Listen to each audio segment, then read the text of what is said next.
This winter is about to make a big return, as 2 winter storms and a large Arctic blast are expected over the next 7 days, which will bring widespread heavy snow for dozens of states, taking us from the spring of deception to our 3rd winter. This winter shift will begin today, as a major storm is slamming the west coast right now, bringing a rare severe weather threat across the west and feet of snow in the Sierras and the Rockies. But this storm won't stop there, because on Tuesday, it will move into the Great Plains, leading to our first significant winter storm of the week. Widespread heavy snow and ice accumulation is possible from the Midwest into the Northeast. If that storm wasn't enough, another storm will follow close behind it, but with a bigger twist. This winter storm will also slam the West Coast, but it will take a more southern track, meaning we could see accumulating snow across more parts of the country. However, a tiny shift in the track could be the make or break between widespread heavy snow or a more compact snow event. We have a lot to talk about in today's forecast, and I want to jump right into this major weather pattern change that is about to happen, as it is going to completely reshape our winter pattern basically for the rest of February. This is what our jet stream looks like currently. We have a very large dip in our jet stream back along the west coast. And this is where a significant atmospheric river event is currently happening.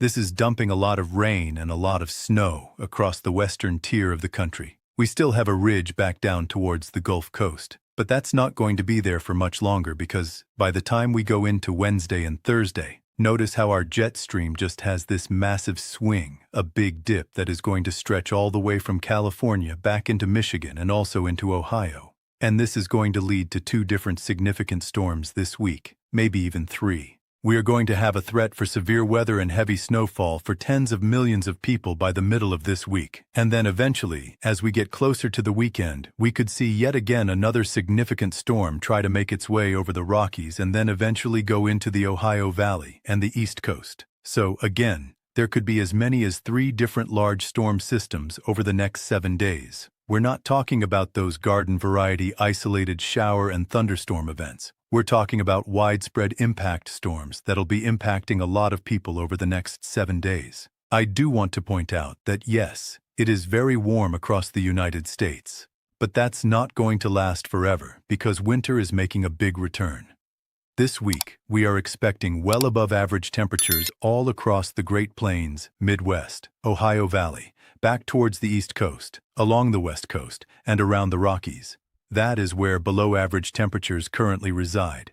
Obviously, you can see up here at the top left of your screen, that is a large blob of Arctic air, and at some point later this week, it will unleash into the United States. It's going to come in waves. On Wednesday and Thursday, there will be a very small wave that'll make its way across the northern plains. Again, very limited impacts here, but temperatures will drop by about 20 to 30 degrees back over in the northern plains. And then by about Friday and Saturday, there will be a little bit of cold air making its way into the Midwest. But really, the big deal is going to be this weekend into early next week.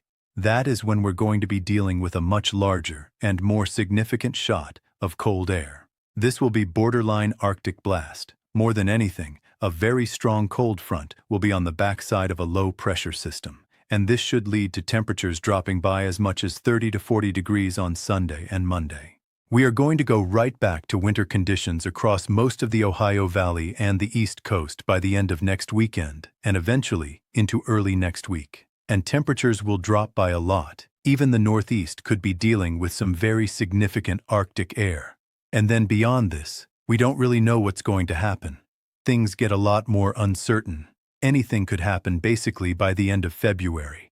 But at least for right now, this is good news for snow lovers, because if we get any sort of moisture to go a little bit further down to the south, sometime around the beginning of next week, which is possible. Wouldn't say it's 100% going to happen, but it is possible. We may end up seeing some more southern snowfall. For those that love snow, it's not off the table, at least here in February. The temperatures over the next 7 days are going to be on a wild roller coaster. We are talking about record-breaking warmth tomorrow across parts of the northern plains. This is just unbelievable. We have 70s in the middle of February across parts of Nebraska and South Dakota. We are into the mid to upper 80s and even approaching 90 in Texas tomorrow afternoon. 50s all across the Ohio Valley. And around the same time last month, it was nowhere near this warm. And then eventually, as we go into Wednesday afternoon, we are expecting 60s and even 70s across Illinois, Indiana, Ohio. Again, just crazy stuff. Detroit could be 60 degrees. Northern Michigan might only be in the 20s for high temperatures on Wednesday.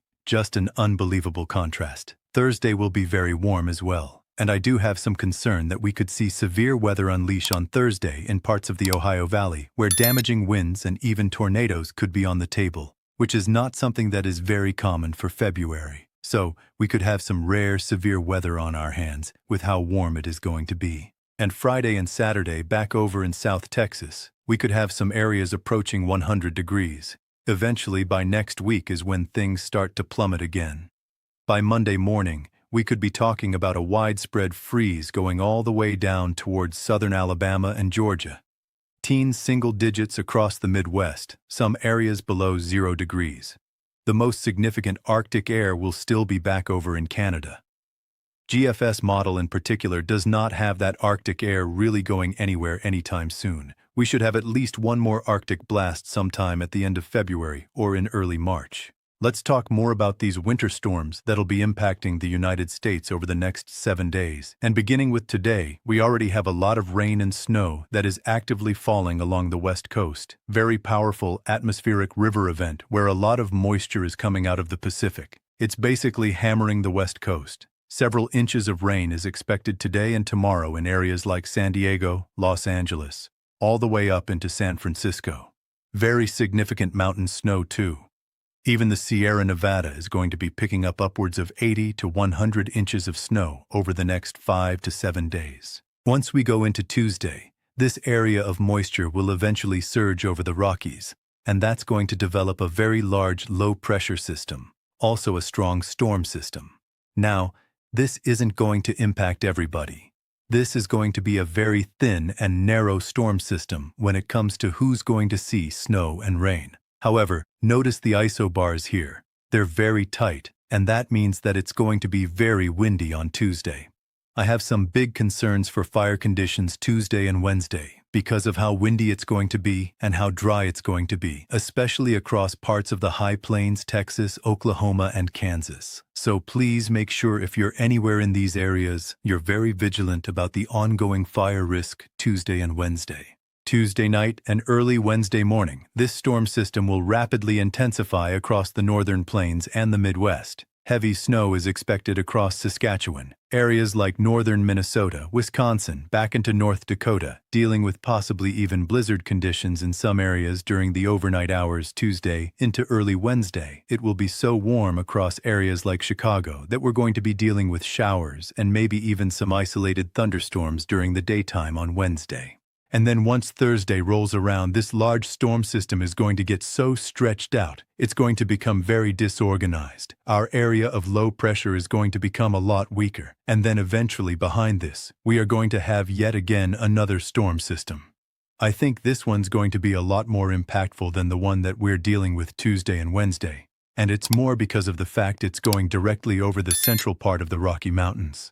Colder air is going to come a little bit further south. And warmer and moist air is going to be coming further north because this low-pressure system is almost taking the perfect track here for February to see a mix of winter storm activity and as well as severe weather. During the early portion of Thursday, this low-pressure center will move over the Rockies. There will be some snowfall across parts of Nebraska and South Dakota. I do want to point out most of western Nebraska has only seen about an inch of snow this winter, so this would be big news for these areas.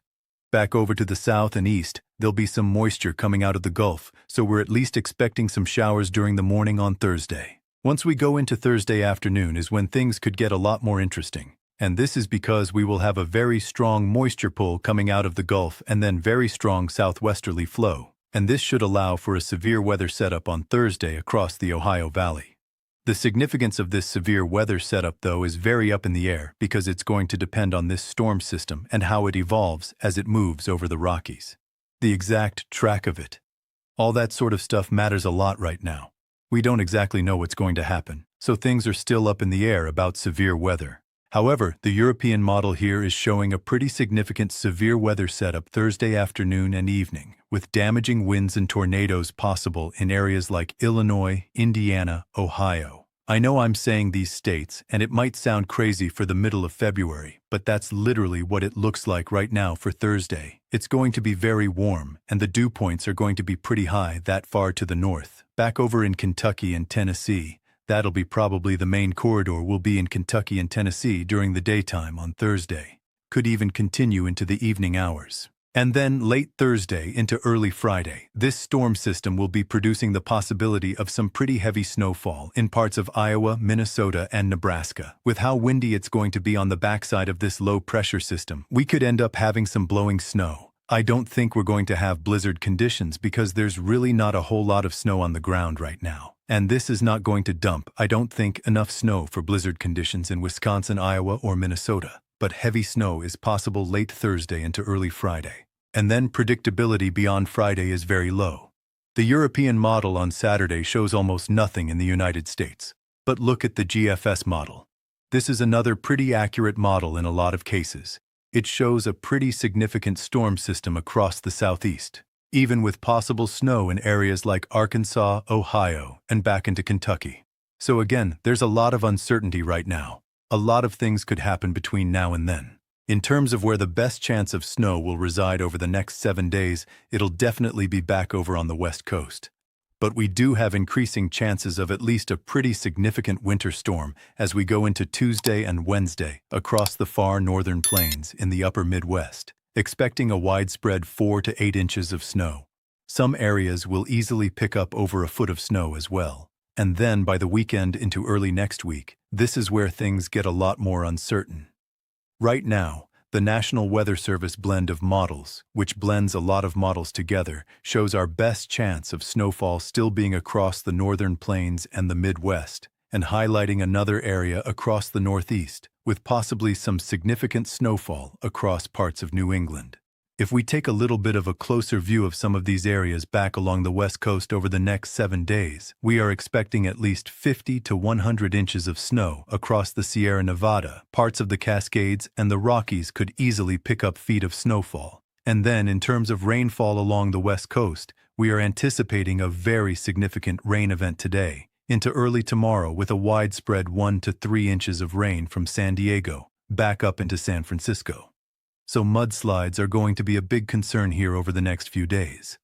Rain should continue to penetrate the entire West Coast, even through the weekend. Most areas will pick up at least 2 to 4 inches of rain when this is all said and done. The Northeast is a little bit of a wild card right now. We are expecting a few inches of snow later this week, and then this weekend into early next week is where things could get a lot more interesting with possibly some significant snowfall, but this remains uncertain for right now. And just a heads up, there is a very low-end chance of a brief tornado sometime today along the west coast of California, mainly near Los Angeles, so make sure that you're staying weather aware. The atmospheric pattern driving these changes represents a fundamental shift from the relatively quiet conditions we've experienced in recent weeks. The jet stream configuration that's developing will create a conveyor belt effect, allowing multiple storm systems to traverse the country in rapid succession, each one potentially bringing significant impacts to different regions. What makes this pattern particularly concerning is the combination of extreme temperature contrasts and the potential for multiple hazard types occurring simultaneously across different parts of the country. While some areas prepare for heavy snow and blizzard conditions, others will be dealing with severe thunderstorms and tornado risks, all while unprecedented warmth creates additional complications for forecasting and preparation efforts. The timing of these systems also creates challenges for recovery and response operations, as communities may not have adequate time to recover from one event before the next system arrives. This type of rapid-fire weather pattern requires sustained vigilance and preparation across multiple regions simultaneously.